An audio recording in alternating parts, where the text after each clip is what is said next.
متابعي قناة أبجد، مرحبا بكم إلى درس جديد.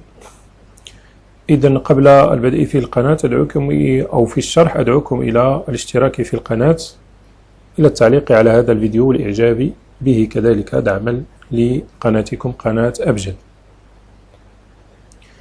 بالنسبة لدرس اليوم هو الاسم الموصول. هذه هي الأسماء الموصولة يعني في خطاطة.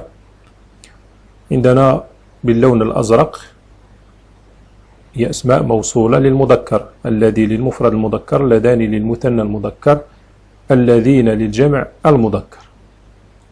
ثم عندنا على اليسار للمؤنث التي للمفرد المؤنث، اللتان للمثنى المؤنث، اللواتي اللائي للجمع المؤنث. والاسم الموصول هو اسم المعرفة تأتي بعده جملة تبينه، تسمى صلة الموصول، لا محل لها من الإعراب. الجملة التي تأتي مباشرة بعد الذي، التي، اللذان تسمى صلة الموصول. في المفرد والجمع يكون الاسم الموصول مبنيا، أما في المثنى فإنه يعرب إعراب المثنى، يرفع بالألف وينصب ويجر به. عندنا كذلك من الأسماء الموصولة من للعاقل وما لغير العاقل. من لما نسأل عن شخص نقول من هذا الواقف أمامي، فهو شخص. وما لغير العاقل قل ما هذه، ما هذه، هذه تفاحة. إذن هذه الأسماء الموصولة ندرسها وفق الجدول الوصف. ندرس بعض الجمل. شجعنا التلميذ الذي تفوق. الاسم الموصول الذي جنسه زائد عدده يسمى النوع، هذا نوعه. الجنس والعدد هو نوع اسم الموصول. عندنا هنا مفرد مذكر. جملة الصلة تفوق هي التي تأتي مباشرة بعد الاسم الموصول، ويرتبط بها ضمير إما مستتر أو ظاهر. هنا جاء مستتر تقديره هو. جنسه مفرد مذكر، نوع الضمير ما نقول جنسه ونوعه، ونقول الضمير مفرد مذكر. استمتعت بالقصة التي قرأتها، اسم الموصول التي، نوعه مفرد مؤنث. جملة الصلة قرأتها، هنا اتصل بها الضمير ها مفرد مؤنث. عاد اللذان شارك في السباق.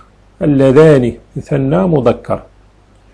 جملة الصلة شارك، شارك التي تأتي مباشرة بعد في السباق، اتصل بها ضمير. أين هو الضمير؟ شارك، الألف مثنى مذكر.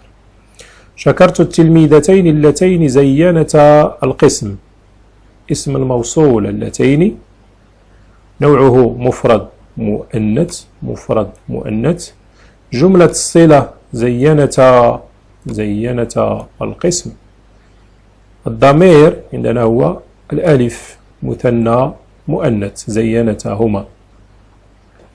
أكرمت الضيوف الذين قدموا. اسم الموصول الذين، نوعه جمع مذكر. جملة الصلة قدموا، والضمير العائد هو واو الجماعة. لاحظوا واو الجماعة.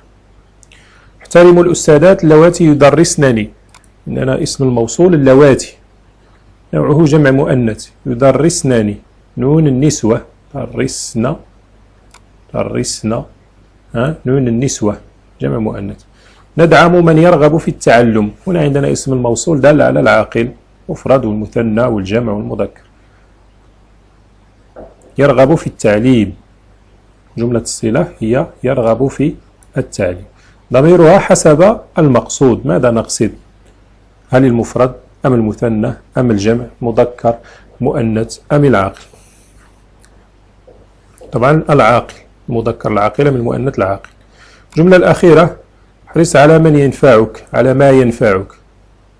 ما للمفرد والمثنى والجمع المذكر أو المؤنث غير العاقل، ينفعك. الضمير حسب المقصود، هل نقصد المفرد أم المثنى أم الجمع. إذن هذا هو اسم الموصول. عندنا هنا نموذج إعرابي مع تطبيقات. شجعنا الذي تفوق. شجعنا فعل ماض مبني على السكون لاتصاله بند دل على الفاعل، وانا ضمير متصل مبني في محل رفع فاعل. الذي اسم موصول مبني على السكون في محل نصب مفعول به. تفوق فعل ماض مبني على الفتح الظاهر على آخره، والفاعل ضمير مستتر تقديره هو. الجملة تفوق لا محل لها من الإعراب. هذه التطبيقات. عندنا سؤالين من ألف وباء. أتمم الجدول جدول الواصف عندنا هنا جمل نستخرج اسم الموصول نوعه قلنا هو جنسه وعدده، هو مفرد أم مثنى، مذكر أم مؤنث. ثم صلة الموصول يعني الجملة، وقلنا أن الجملة تأتي مباشرة بعد اسم الموصول. الجمل هي: أقبل العداءان اللذان تريضا، مارس الرياضة. شارك في الحملة من يهتم بالبيئة، نساؤهن اللائي أنجزن العمل.